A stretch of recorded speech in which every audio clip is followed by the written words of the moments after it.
ನಾನು ವೃದ್ಧಾಶ್ರಮದಲ್ಲಿ ಕೆಲಸ ಮಾಡುತ್ತಿದ್ದೆ. ಆದರೆ ಆ ದಿನ ನಾನು ನೋಡಿದ ದೃಶ್ಯ ನನ್ನ ಆತ್ಮವನ್ನೇ ನಡುಗಿಸಿತು. ಒಬ್ಬ ವಯಸ್ಸಾದ ತಾಯಿ ಕಣ್ಣೀರು ಹಾಕುತ್ತಾ ತನ್ನ ಮಗಳ ಕಾಲಿಗೆ ಬಿದ್ದು ಬೇಡಿಕೊಳ್ಳುತ್ತಿದ್ದರು. ಮಗಳೇ, ನಾನು ಒಣರೊಟ್ಟಿ ತಿಂದು ಬದುಕುತ್ತೇನೆ, ದಯವಿಟ್ಟು ನನ್ನನ್ನು ನಿನ್ನ ಜೊತೆ ಇಟ್ಟುಕೋ ಎಂದು ಗೋಗರೆಯುತ್ತಿದ್ದರು. ಆದರೆ ಕರುಣೆಯಿಲ್ಲದ ಆ ಮಗಳು ತಾಯಿಯನ್ನು ಝಾಡಿಸಿ ಅಲ್ಲಿಯೇ ಬಿಟ್ಟು ಹೋದಳು. ಇಡೀ ರಾತ್ರಿ ಆ ತಾಯಿ ಅಳುತ್ತಲೇ ಇದ್ದರು. ಇದನ್ನು ನೋಡಿ ನನಗೆ ತಡೆದುಕೊಳ್ಳಲಾಗಲಿಲ್ಲ. ಮರುದಿನ ನಾನು ಆಕೆಯ ಮಗಳ ಮನೆಗೆ ಹೋದೆ. ಅವಳಿಗೆ ಬುದ್ಧಿ ಹೇಳಬೇಕೆಂದುಕೊಂಡಿದ್ದೆ. ಆದರೆ ನಾನು ಬಾಗಿಲು ಬಡಿದ ತಕ್ಷಣ ಅದು ತನ್ನಷ್ಟಕ್ಕೇ ತೆರೆದುಕೊಂಡಿತು. ಒಳಗೆ ಕಂಡ ದೃಶ್ಯ ನನ್ನ ಎದೆಯನ್ನೇ ನಡುಗಿಸಿತು. ನನ್ನ ಕಾಲ ಕೆಳಗಿನ ಭೂಮಿ ಕುಸಿದಂತಾಯಿತು ಮತ್ತು ನಾನು ಬಂದ ದಾರಿಯಲ್ಲೇ ಹಿಂದಿರುಗಿದೆ. ನನ್ನ ಕಣ್ಣಲ್ಲಿ ನೀರು ಮತ್ತು ಎದೆಯಲ್ಲಿ ಹೇಳಲಾಗದ ಭಯವಿತ್ತು. ನಾನು ಒಬ್ಬ ಅನಾಥ. ಬಾಲ್ಯದಲ್ಲಿ ಮಾತ್ರವಲ್ಲ, ಯೌವನದಲ್ಲೂ ಅನಾಥನೆಂಬ ಹಣೆಪಟ್ಟಿ ನನ್ನನ್ನು ಬಿಡಲಿಲ್ಲ. ನನ್ನ ತಂದೆ ಬದುಕಿದ್ದರೂ ನನ್ನನ್ನು ಎಂದಿಗೂ ತಮ್ಮವನೆಂದು ಭಾವಿಸಲಿಲ್ಲ. ನನ್ನ ತಾಯಿಗೆ ವಿಚ್ಛೇದನ ನೀಡಿ ಅವರು ಬೇರೆ ಮದುವೆಯಾದರು. ಅದರ ನಂತರ ನನ್ನ ಬದುಕಿನಲ್ಲಿ ಬರೀ ಕತ್ತಲು ಆವರಿಸಿತು. ನಾನು ಚಿಕ್ಕವನಿದ್ದಾಗ ನನ್ನ ತಾಯಿಯ ನೆನಪುಗಳು ಮಸುಕಾಗಿ ಬರುತ್ತಿದ್ದವು. ಅವಳು ತುಂಬಾ ಮೃದು ಸ್ವಭಾವದವಳು.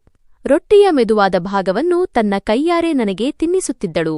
ರಾತ್ರಿ ಕಥೆ ಹೇಳುತ್ತಿದ್ದಳು. ನಾನು ಅತ್ತರೆ ಎದೆಯ ಮೇಲಿಟ್ಟು ಸಮಾಧಾನ ಮಾಡುತ್ತಿದ್ದಳು. ಆದರೆ ಆ ಸಂತೋಷ ಹೆಚ್ಚು ಕಾಲ ಉಳಿಯಲಿಲ್ಲ. ಮನೆಯ ಹಿರಿಯರಾದ ನನ್ನ ಅಜ್ಜಿ ನನ್ನ ತಾಯಿಯನ್ನು ಇಷ್ಟಪಡುತ್ತಿರಲಿಲ್ಲ. ನನ್ನ ತಂದೆ ಬೇರೆ ಮದುವೆಯಾಗಬೇಕೆಂಬ ಹಠದಿಂದ ತಾಯಿಗೆ ವಿಚ್ಛೇದನ ಕೊಡಿಸಿದರು. ಅಮ್ಮ ಹೋದ ಮೇಲೆ ನನ್ನ ಪ್ರಪಂಚವೇ ಬದಲಾಯಿತು. ನನ್ನ ಮಲತಾಯಿ ನಿಶಾ ತುಂಬಾ ಕಠಿಣ ಸ್ವಭಾವದವಳು. ಅವಳು ನನ್ನನ್ನು ಎಂದಿಗೂ ಮನಸಾರೆ ಒಪ್ಪಿಕೊಳ್ಳಲಿಲ್ಲ. ನನ್ನ ತಂದೆಯೂ ನನ್ನಿಂದ ದೂರವಾದರು. ಅವರು ದಿನವಿಡೀ ಕೆಲಸದಲ್ಲಿರುತ್ತಿದ್ದರೂ ಮನೆಗೆ ಬಂದಾಗ ನಿಶಾ ಹೇಳಿದ್ದನ್ನೇ ನಂಬುತ್ತಿದ್ದರು. ನಿಶಾ ನನ್ನನ್ನು ಮಗನಂತೆ ಕಾಣಲಿಲ್ಲ. ಊಟವನ್ನು ಸರಿಯಾಗಿ ಕೊಡುತ್ತಿರಲಿಲ್ಲ. ನನ್ನ ಬಟ್ಟೆಗಳು ಹರಿದಿರುತ್ತಿದ್ದವು. ನಾನು ಏನನ್ನಾದರೂ ಕೇಳಿದರೆ ಬೈಗುಳ ಮತ್ತು ಏಟು ಸಿಗುತ್ತಿತ್ತು. ತಂದೆಗೆ ನನ್ನ ಕಷ್ಟ ಏಕೆ ಕಾಣುವುದಿಲ್ಲ ಎಂದು ನಾನೂ ಕೊರಗುತ್ತಿದ್ದೆ. ನನ್ನ ಅಜ್ಜಿ ಬದುಕಿರುವವರೆಗೂ ನಿಶಾಳೊಂದಿಗೆ ಜಗಳವಾಡಿ ನನಗೇನಾದರೂ ತಿನ್ನಲು ಕೊಡುತ್ತಿದ್ದರು. ಅವರು ತೀರಿಕೊಂಡ ನಂತರ ನಾನೊಬ್ಬ ಅನಾಥನಂತಾದೆ. ನಿಶಾಗೆ ಅದು ಹಬ್ಬದಂತಿತ್ತು. ಅವಳನ್ನು ತಡೆಯುವವರೇ ಇಲ್ಲದಂತಾಯಿತು. ಹಸಿವಾದಾಗ ರೊಟ್ಟಿ ಕೇಳಿದರೆ ಬೈಗುಳ ಸಿಗುತ್ತಿತ್ತು. ಬೇರೆ ಮಕ್ಕಳು ತಾಯಂದಿರ ಜೊತೆ ಖುಷಿಯಿಂದ ಇರುವುದನ್ನು ನೋಡಿ ನನ್ನ ಹಣೆಬರಹ ಹೀಗೇಕೆ ಎಂದು ಮರುಗುತ್ತಿದ್ದೆ. ಒಮ್ಮೆ ನಾನು ಕಾಯಿಲೆ ಬಿದ್ದಾಗ ಇವನು ಯಾವಾಗಲೂ ಹೀಗೆ ಅನಾಥಾಶ್ರಮಕ್ಕೆ ಕಳುಹಿಸಿ ಎಂದು ನಿಶಾ ತಂದೆಗೆ ಹೇಳಿದಳು. ತಂದೆ ಮೌನವಾಗಿದ್ದರೂ ಆಗಲೇ ನನಗೆ ಈ ಜಗತ್ತಿನಲ್ಲಿ ಯಾರೂ ಇಲ್ಲ ಎಂದು ಅರ್ಥವಾಯಿತು. ನಿಶಾ ನನ್ನ ಮೇಲೆ ಎಷ್ಟೋ ಬಾರಿ ರೇಗಾಡಿದ್ದಳು. ಆದರೆ ಒಮ್ಮೆ ಅವಳು ನನ್ನ ಮೇಲೆ ಅಸಹ್ಯಕರವಾದ ಆರೋಪ ಹೊರಿಸಿದಳು. ನಾನು ನನ್ನ ಮಲತಂಗಿ ಸೋನಾಳ ಮೇಲೆ ಕೆಟ್ಟ ದೃಷ್ಟಿ ಹಾಕಿದ್ದೇನೆ ಎಂದು ಸುಳ್ಳು ಹೇಳಿದಳು. ಇದನ್ನು ಕೇಳಿ ತಂದೆ ಕೋಪಗೊಂಡು ನನ್ನನ್ನು ಹಿಗ್ಗಾಮುಗ್ಗಾ ಥಳಿಸಿದರು. ನಾನು ತಪ್ಪು ಮಾಡಿಲ್ಲ ಎಂದು ಕೂಗಿಕೊಂಡರೂ ಅವರು ಕೇಳಲಿಲ್ಲ. ನಿಶಾಳ ನಾಟಕಕ್ಕೆ ಬಲಿಯಾಗಿ ತಂದೆ ನನ್ನನ್ನು ಮನೆಯಿಂದ ಹೊರಹಾಕಿದರು. ನಾನು ಹಸಿವಿನಿಂದ ಬೀದಿಗಳಲ್ಲಿ ಅಲೆದೆ. ತಂದೆ ಹುಡುಕಿಕೊಂಡು ಬರಬಹುದು ಎಂಬ ನಿರೀಕ್ಷೆ ಹುಸಿಯಾಯಿತು. ದಿನಗಟ್ಟಲೆ ಹಸಿವಿನಿಂದ ಬಳಲಿ ದೇವಸ್ಥಾನವೊಂದರಲ್ಲಿ ಪ್ರಸಾದ ಪಡೆಯಲು ಸಾಲಿನಲ್ಲಿ ನಿಂತೆ. ಅಲ್ಲಿ ಒಬ್ಬ ಮಹಿಳೆ ನನ್ನನ್ನು ಗಮನಿಸಿದಳು. ಅವಳೊಬ್ಬ ವಿಧವೆ, ಮುಖದಲ್ಲಿ ಕರುಣೆಯಿತ್ತು. ಎಲ್ಲಿಯವನು ಮಗು ಎಂದು ಕೇಳಿದಳು. ನನಗೆ ಯಾರೂ ಇಲ್ಲ ಎಂದೆ. ಅವಳು ದಯೆ ಎಂಬ ಹೆಸರಿನ ದೇವತೆಯಂತೆ ನನ್ನನ್ನು ತನ್ನ ಮಗನನ್ನಾಗಿ ಸ್ವೀಕರಿಸಿದಳು. ಬಟ್ಟೆ, ಊಟ ಕೊಟ್ಟು ಓದಿಸಿದಳು. ಅವಳ ಪ್ರೀತಿ ನನಗೆ ಬದುಕುವ ಭರವಸೆ ನೀಡಿತು. ಆದರೆ ಆ ಸಂತೋಷವು ಹೆಚ್ಚು ದಿನ ಉಳಿಯಲಿಲ್ಲ. ನನ್ನ ಸಾಕುತಾಯಿ ದಯಾ ಅವರ ಕೊನೆಯ ಕಾಲದಲ್ಲಿ ಅವರೊಂದಿಗಿದ್ದೆ. ಆದರೆ ಅಸಹಾಯಕನಾಗಿದ್ದೆ. ಅವಳ ಗಂಡ ಶೇಖರ್ ನಿವೃತ್ತ ನ್ಯಾಯಾಧೀಶರಾಗಿದ್ದರು. ಅವರು ತಮ್ಮ ಆಸ್ತಿಯನ್ನೆಲ್ಲ ಎರಡನೇ ಹೆಂಡತಿಗೆ ಬರೆದಿದ್ದರು. ಇದರಿಂದ ದಯಾ ಅವರ ಸ್ವಂತ ಮಗ ವಿಕ್ರಮ್ ತಾಯಿಯನ್ನು ದ್ವೇಷಿಸುತ್ತಿದ್ದನು. ಆಸ್ತಿಗಾಗಿ ತಾಯಿಯನ್ನೇ ಚಾರಿತ್ರ್ಯಹೀನೆ ಎಂದು ನಿಂದಿಸುತ್ತಿದ್ದನು. ಊರವರ ಮುಂದೆ ಅವಮಾನಿಸುತ್ತಿದ್ದನು. ಇವರು ನನ್ನನ್ನು ಸಾಕಿ ಬೆಳೆಸಿದ ತಾಯಿ, ಇವರು ಒಳ್ಳೆಯವರು ಎಂದು ನಾನು ಕಿಚಾಡಿದರೂ ಯಾರೂ ಕೇಳಲಿಲ್ಲ. ಕೊನೆಗೂ ವಿಕ್ರಮ್ ದಯಾ ಅವರನ್ನು ಮನೆಯಿಂದ ಹೊರಹಾಕಿದನು. ನಾನು ಅವರಿಗೆ ಆಸರೆಯಾದೆ. ಆದರೆ ಅವರ ಮನಸ್ಸು ಒಡೆದು ಹೋಗಿತ್ತು. ಆಕಾಶವನ್ನೇ ನೋಡುತ್ತಾ ಅವರು ಮೌನವಾದರು. ಒಂದು ದಿನ ನನ್ನ ಕಣ್ಣೆದುರೇ ಅವರ ಪ್ರಾಣ ಹೋಯಿತು. ಏನನ್ನೋ ಹೇಳಲು ಪ್ರಯತ್ನಿಸಿ ಕಣ್ಣೀರು ಸುರಿಸುತ್ತಾ ಶಾಶ್ವತವಾಗಿ ಮಲಗಿದರು. ಅಂತ್ಯಸಂಸ್ಕಾರ ಮಾಡಲು ನನ್ನ ಬಳಿ ಹಣವಿರಲಿಲ್ಲ. ನೆರೆಹೊರೆಯವರು ಸಹಾಯಕ್ಕೆ ಬರಲಿಲ್ಲ. ಕೊನೆಗೆ ವೃದ್ಧಾಶ್ರಮದವರು ಬಂದು ಶವವನ್ನು ಒಯ್ದರು. ಆ ಕ್ಷಣದಲ್ಲಿ ನಾನು ಅನಾಥರಿಗೆ ಆಸರೆಯಾಗಬೇಕೆಂದು ಶಪಥ ಮಾಡಿದೆ. ಅದೇ ದಿನ ಆಶ್ರಮದ ಪ್ರಭಾರಿಗಳು ನನಗೆ ಕೆಲಸದ ಪ್ರಸ್ತಾಪ ನೀಡಿದರು. ನಾನು ಒಪ್ಪಿಕೊಂಡೆ. ಅಲ್ಲಿ ನಾನು ಎಷ್ಟೋ ಹಿರಿಯರ ನೋವನ್ನು ಕಂಡೆ. ಮಕ್ಕಳಿಗಾಗಿ ಬದುಕು ತೇದ ತಂದೆ ತಾಯಂದಿರು ಕೊನೆಗೆ ಅನಾಥರಾಗುತ್ತಿದ್ದರು. ಮಕ್ಕಳ ಸುಖಕ್ಕಾಗಿ ನಿದ್ರೆಬಿಟ್ಟ ತಾಯಂದಿರನ್ನು ಹುಚ್ಚರೆಂದು ಕರೆಯಲಾಗುತ್ತಿತ್ತು. ಇದೆಲ್ಲವನ್ನೂ ನೋಡಿ ನನ್ನ ಹೃದಯ ನುಚ್ಚುನೂರಾಗುತ್ತಿತ್ತು. ಹೀಗಿರಲಾಗಿ ಒಂದು ದಿನ ಆಶ್ರಮಕ್ಕೆ ಅಂಜಲಿ ಮತ್ತು ಅವಳ ಗಂಡ ಮೋಹನ್ ತಮ್ಮ ತಾಯಿಯನ್ನು ಕರೆತಂದರು. ನಮ್ಮ ತಾಯಿಗೆ ಹುಚ್ಚು ಹಿಡಿದಿದೆ, ಮಕ್ಕಳನ್ನು ಕೊಲ್ಲಲು ಬರುತ್ತಾರೆ ಎಂದು ಸುಳ್ಳು ಹೇಳಿದರು. ಆ ತಾಯಿ ಅಳುತ್ತಾ, ಮಗಳೇ, ನಾನು ನಿನ್ನ ಮನೆಯ ಮೂಲೆಯಲ್ಲಿ ಬಿದ್ದಿರುತ್ತೇನೆ, ಒಣರೊಟ್ಟಿ ತಿನ್ನುತ್ತೇನೆ, ದಯವಿಟ್ಟು ನನ್ನನ್ನು ಇಲ್ಲಿ ಬಿಡಬೇಡ ಎಂದು ಗೋಗರೆದರು. ಆದರೆ ಮಗಳು ಕಲ್ಲು ಹೃದಯದವಳಂತೆ ವರ್ತಿಸಿ ಹೊರಟು ಹೋದಳು. ಆ ತಾಯಿಯ ಅಳು ನನಗೆ ನನ್ನ ಗತಕಾಲವನ್ನು ನೆನಪಿಸಿತು. ಅಂದು ರಾತ್ರಿ ಆ ತಾಯಿ ಊಟವನ್ನು ಮಾಡದೆ ಅಳುತ್ತಲೇ ಇದ್ದರು. ನಾನು ಅವರ ಬಳಿಯೇ ಕುಳಿತೆ. ಮರುದಿನ ಬೆಳಿಗ್ಗೆ ಆಕೆಯ ಮಗಳಿಗೆ ಬುದ್ಧಿ ಹೇಳಲು ಅವರ ಮನೆಗೆ ಹೋದೆ. ಆದರೆ ಅಲ್ಲಿ ಕಂಡ ದೃಶ್ಯ ನನ್ನನ್ನು ಸ್ತಬ್ಧವಾಗಿಸಿತು. ಬಾಗಿಲು ತೆರೆದಾಗ ಒಳಗೆ ಪಾರ್ಟಿ ನಡೆಯುತ್ತಿತ್ತು. ಅಂಜಲಿ ಮತ್ತು ಮೋಹನ್ ಸಂತೋಷದಿಂದ ನಗುತ್ತಿದ್ದರು. ಮೇಜಿನ ಮೇಲೆ ಬಗೆಬಗೆಯ ಊಟವಿತ್ತು. ಅಲ್ಲಿನ ಕೆಲಸದವನನ್ನು ವಿಚಾರಿಸಿದಾಗ ಅಮ್ಮನಿಗೆ ಹುಚ್ಚಿಲ್ಲ, ಮಕ್ಕಳು ಊಟ ಕೊಡದೆ ಔಷಧಿ ಕೊಡದೆ ಸತಾಯಿಸಿ ಅವರನ್ನು ಆ ಸ್ಥಿತಿಗೆ ತಂದಿದ್ದಾರೆ ಎಂದು ಸತ್ಯ ಹೇಳಿದ. ಇದನ್ನು ಕೇಳಿ ನನಗೆ ಆಘಾತವಾಯಿತು. ನಾನು ಆಶ್ರಮಕ್ಕೆ ಮರಳಿ ಆ ತಾಯಿಯ ಬಳಿ ಹೋದೆ. ಅಮ್ಮ, ನಿಮ್ಮ ಮಗಳು ಬರುವುದಿಲ್ಲ, ನಾನು ನಿಮ್ಮ ಮಗನಾಗಬಹುದೇ ಎಂದು ಕೇಳಿದೆ. ಅವರು ನನ್ನತ್ತ ಅಚ್ಚರಿಯಿಂದ ನೋಡಿದರು. ನಾನು ನಿಮ್ಮನ್ನು ಅಮ್ಮ ಎಂದು ಕರೆಯಲೇ ಎಂದಾಗ ಅವರ ಕಣ್ಣಲ್ಲಿ ನೀರು ಬಂತು. ಅವರು ನಡುಗುವ ಕೈಗಳಿಂದ ನನ್ನ ತಲೆ ಸವರುತ್ತಾ ಒಪ್ಪಿಕೊಂಡರು. ನಾನು ಅವರನ್ನು ನನ್ನ ಮನೆಗೆ ಕರೆತಂದೆ. ಚಿಕಿತ್ಸೆ ಕೊಡಿಸಿ ಪ್ರೀತಿಯಿಂದ ನೋಡಿಕೊಂಡೆ. ನನ್ನ ಪತ್ನಿ ಕಾಮಿನಿ ಕೂಡ ಈ ಸೇವೆಗೆ ಸಾಥ್ ನೀಡಿದರು. ನಾವು ವಾರಾಂತ್ಯದಲ್ಲಿ ಆಶ್ರಮದ ಇತರೆ ವೃದ್ಧರನ್ನು ಮನೆಗೆ ಕರೆತಂದು ಅವರಿಗೆ ಒಳ್ಳೆಯ ಊಟ, ಪ್ರೀತಿ ನೀಡಲಾರಂಭಿಸಿದೆವು. ನಮ್ಮ ಮನೆ ಈಗ ಒಂದು ದೇವಾಲಯದಂತಾಗಿತ್ತು. ಒಂದು ದಿನ ಆಶ್ರಮಕ್ಕೆ ಇನ್ನೊಬ್ಬ ವೃದ್ಧರನ್ನು ಕರೆತರಲಾಯಿತು. ಹರಿದ ಬಟ್ಟೆ, ಗಾಯದ ಕಲೆಗಳು, ಕಣ್ಣಲ್ಲಿ ಶೂನ್ಯಭಾವ. ಅವರ ಮಗ ತಂದೆಗೆ ಹುಚ್ಚು ಹಿಡಿದಿದೆ ಎಂದು ಹೇಳಿ ಬಿಟ್ಟು ಹೋಗಿದ್ದನು. ನಾನು ಅವರ ಬಳಿ ಹೋಗಿ ಮಾತನಾಡಿಸಿದೆ. ನನ್ನ ಸ್ಪರ್ಶದಿಂದ ಅವರು ಬಿಕ್ಕಿ ಬಿಕ್ಕಿ ಅಳಲಾರಂಭಿಸಿದರು. ನನ್ನ ಇಡೀ ಜೀವನ, ಸಂಪಾದನೆ ಎಲ್ಲವನ್ನೂ ಮಗನಿಗಾಗಿಯೇ ಮುಡಿಪಾಗಿಟ್ಟೆ. ಆದರೆ ಇಂದು ಅವನೇ ನನ್ನನ್ನು ಬೀದಿಗೆ ತಳ್ಳಿದ ಎಂದು ಅಳುತ್ತಾ ಹೇಳಿದರು. ನಾನು ಅವರ ಕೈ ಹಿಡಿದು ಸಮಾಧಾನಪಡಿಸಿದೆ. ಅವರ ಹೆಸರು ಸುರಾ ಸುರೇಶ್. ಕೆಲವು ದಿನಗಳ ನಂತರ ಅವರು ನನ್ನೊಂದಿಗೆ ಮಾತನಾಡಲು ಆರಂಭಿಸಿದರು. ನನ್ನ ಮಗನಿಗೆ ಎಲ್ಲವನ್ನೂ ಕೊಟ್ಟೆ, ಆದರೆ ನನ್ನ ಉಳಿದ ಆಸ್ತಿಯನ್ನು ಅನಾಥ ಮಕ್ಕಳಿಗೆ ಬರೆದೆ ಎಂಬ ಕಾರಣಕ್ಕೆ ಅವನು ಕೋಪಗೊಂಡು ನನಗೆ ಹುಚ್ಚು ಪಟ್ಟಕಟ್ಟಿ ಇಲ್ಲಿಗೆ ತಂದುಬಿಟ್ಟಿದ್ದಾನೆ ಎಂದರು. ಆ ತಂದೆಯ ಮಾತು ಕೇಳಿ ನನ್ನ ಎದೆ ಭಾರವಾಯಿತು. ತನ್ನ ಇಡೀ ಜೀವನವನ್ನೇ ಮಗನಿಗಾಗಿ ಧಾರೆ ಎರೆದ ಒಬ್ಬ ತಂದೆಯ ಕಥೆಯಿದು. ಅವನು ತನ್ನ ಆಸ್ತಿಯನ್ನು ಯಾವುದೋ ಒಳ್ಳೆಯ ಕೆಲಸಕ್ಕೆ ಕೊಟ್ಟನೋ ಆಗ ಅವನ ಮಗನೇ ಅವನ ಶತ್ರುವಾದನು. ನಾನು ಸುರೇಶನಿಗೆ ಧೈರ್ಯ ತುಂಬಲು ಪ್ರಯತ್ನಿಸಿದೆ. ಅವನು ಒಂಟಿಯಲ್ಲ ಎಂದು ಸಮಾಧಾನಪಡಿಸಿದೆ. ಆದರೆ ತಾನು ಯಾರಿಗಾಗಿ ಇದೆಲ್ಲವನ್ನೂ ಮಾಡಿದನೋ ಆ ಮಗುವಿನ ಅಸಡ್ಡೆಯ ನೋವು ಅವನನ್ನು ಒಳಗೊಳಗೆ ತಿನ್ನುತ್ತಿದೆ ಎಂದು ನನಗೆ ತಿಳಿದಿತ್ತು. ಕೆಲವು ತಿಂಗಳುಗಳು ಹೀಗೆಯೇ ಕಳೆದವು. ನಾನು ಆಗಾಗ್ಗೆ ಅವರ ಬಳಿ ಕುಳಿತುಕೊಳ್ಳುತ್ತಿದ್ದೆ. ಅವರೊಂದಿಗೆ ಮಾತನಾಡುತ್ತಿದ್ದೆ. ಅವರ ಯೋಗಕ್ಷೇಮವನ್ನು ವಿಚಾರಿಸುತ್ತಿದ್ದೆ. ಅವರು ನನ್ನನ್ನು ತಮ್ಮ ಮಗನಂತೆ ಕಾಣಲು ಪ್ರಾರಂಭಿಸಿದರು ಮತ್ತು ನಾನು ಕೂಡ ಅವರನ್ನು ನನ್ನ ತಂದೆಯಂತೆ ಗೌರವಿಸಲು ಪ್ರಾರಂಭಿಸಿದೆ. ಆದರೆ ಸಮಯದ ವೇಗವನ್ನು ತಡೆಯುವವರು ಯಾರು? ಒಂದು ದಿನ ನಾನು ಅವರ ಕೋಣೆಗೆ ಹೋದಾಗ ಅವರು ಮೌನವಾಗಿ ಮಲಗಿದ್ದರು. ನಾನು ಅವರನ್ನು ಕರೆದೆ, ಆದರೆ ಅವರು ಸ್ವಲ್ಪವೂ ಅಲುಗಾಡಲಿಲ್ಲ. ನಾನು ಅವರ ಕೈಯನ್ನು ಮುಟ್ಟಿದಾಗ ಅವರು ಈ ಪ್ರಪಂಚವನ್ನು ಬಿಟ್ಟು ಹೋಗಿದ್ದಾರೆ ಎಂದು ನನಗೆ ಅರಿವಾಯಿತು. ನನ್ನ ಕಣ್ಣುಗಳಲ್ಲಿ ನೀರು ಬಂತು. ಇನ್ನೊಬ್ಬ ತಂದೆ ಅಸಹಾಯಕರಾಗಿ ತಮ್ಮ ಮಗುವಿನ ದ್ರೋಹದ ಹೊರೆಯನ್ನು ಹೊತ್ತು ಈ ಪ್ರಪಂಚದಿಂದ ಹೊರಟು ಹೋದರು. ಒಬ್ಬ ಮಗ ಮಾಡಬೇಕಾದ ಎಲ್ಲಾ ವ್ಯವಸ್ಥೆಗಳನ್ನು ನಾನು ಅವರಿಗಾಗಿ ಮಾಡಿದೆ. ಅವರನ್ನು ಗೌರವ ಮತ್ತು ಮರ್ಯಾದೆಯಿಂದ ಅಂತ್ಯ ಸಂಸ್ಕಾರ ಮಾಡಿದೆ. ಆದರೆ ಅವರ ಕಥೆ ನನ್ನ ಹೃದಯದ ಮೇಲೆ ಇನ್ನೊಂದು ಆಳವಾದ ಗಾಯವನ್ನು ಉಂಟುಮಾಡಿತು. ಆ ವೃದ್ಧಾಶ್ರಮದಲ್ಲಿ ಸಾಕಷ್ಟು ಜನಸಂದಣಿ ಇತ್ತು. ಕೆಲವೊಂದು ಹೊಸ ಹಿರಿಯ ಜೀವಿಗಳನ್ನು ಅಲ್ಲಿಗೆ ಸೇರಿಸಲಾಗುತ್ತಿತ್ತು. ಕೆಲವರಿಗೆ ಅವರ ಸ್ವಂತ ಜನರು ಔಪಚಾರಿಕತೆಗಳನ್ನು ಪೂರೈಸುತ್ತಿದ್ದರು. ನಾನು ನನ್ನ ದಿನನಿತ್ಯದ ಜವಾಬ್ದಾರಿಗಳಲ್ಲಿ ಮುಳುಗಿದ್ದೆ. ಆಗ ಒಬ್ಬ ಯುವಕ ತನ್ನ ವಯಸ್ಸಾದ ತಾಯಿಗೆ ಆಸರೆ ನೀಡಿ ಒಳಗೆ ಕರೆತಂದನು. ಆ ಮಹಿಳೆ ಬಲಹೀನತೆಯಿಂದಾಗಿ ಕಷ್ಟಪಟ್ಟು ನಡೆಯುತ್ತಿದ್ದರು. ಅವರ ಮುಖದ ಮೇಲೆ ಆಳವಾದ ದುಃಖ ಮತ್ತು ಕಣ್ಣುಗಳಲ್ಲಿ ವಿಚಿತ್ರವಾದ ಅಸಹಾಯಕತೆ ಇತ್ತು. ಅವರನ್ನು ಇಲ್ಲಿ ಬಿಟ್ಟು ಹೋಗಲಾಗುತ್ತಿದೆ ಎಂಬ ಅರಿವು ಅವರಿಗೆ ಆದಂತಿತ್ತು. ಪ್ರಭಾರಿ ಸಾಹೇಬರೇ, ಇವರು ನನ್ನ ತಾಯಿ ಎಂದು ಆ ಯುವಕ ಹೇಳಿದನು. ಈಗ ಇವರು ಒಬ್ಬಂಟಿಯಾಗಿ ಇರುವ ಸ್ಥಿತಿಯಲ್ಲಿಲ್ಲ. ಪದೇ ಪದೇ ಬಿದ್ದು ಹೋಗುತ್ತಾರೆ ಮತ್ತು ಏನೇನೋ ಮಾತನಾಡಲು ಪ್ರಾರಂಭಿಸಿದ್ದಾರೆ. ನಾವು ಇವರನ್ನು ನೋಡಿಕೊಳ್ಳಲು ಸಾಧ್ಯವಿಲ್ಲ. ಅದಕ್ಕೆ ಇವರನ್ನು ನಿಮ್ಮ ವಶಕ್ಕೆ ನೀಡುತ್ತಿದ್ದೇವೆ. ನಾನು ಆ ಯುವಕನ ಮುಖವನ್ನು ನೋಡಿದ ತಕ್ಷಣ ನನ್ನ ಹೆಜ್ಜೆಗಳು ಅಲ್ಲಿಯೇ ನಿಂತವು. ನನ್ನ ಉಸಿರು ನಿಲ್ಲುವಂತಾಯಿತು. ನಾನು ಆಶ್ಚರ್ಯದಿಂದ ಅವನನ್ನೇ ನೋಡುತ್ತಾ ಇದ್ದೆ. ಇವನು ನನ್ನ ಮಲ ಸಹೋದರ ಆಕಾಶ್ ಆಗಿದ್ದನು. ಅದೇ ಸಹೋದರನಿಗಾಗಿ ನಾನು ನನ್ನ ತಂದೆಯ ಏಟುಗಳನ್ನು ತಿನ್ನುತ್ತಿದ್ದೆ. ಅವನಿಗಾಗಿ ನಾನು ಪ್ರತಿಯೊಂದು ಕಷ್ಟವನ್ನೂ ಸಹಿಸಿಕೊಂಡಿದ್ದೆ. ಇಂದು ಅದೇ ಸಹೋದರ ತನ್ನ ಸ್ವಂತ ತಾಯಿಯನ್ನು ಇಲ್ಲಿ ಬಿಡಲು ಬಂದಿದ್ದನು. ನನ್ನ ದೃಷ್ಟಿ ಆ ವಯಸ್ಸಾದ ಮಹಿಳೆಯ ಕಡೆಗೆ ಹೋಯಿತು.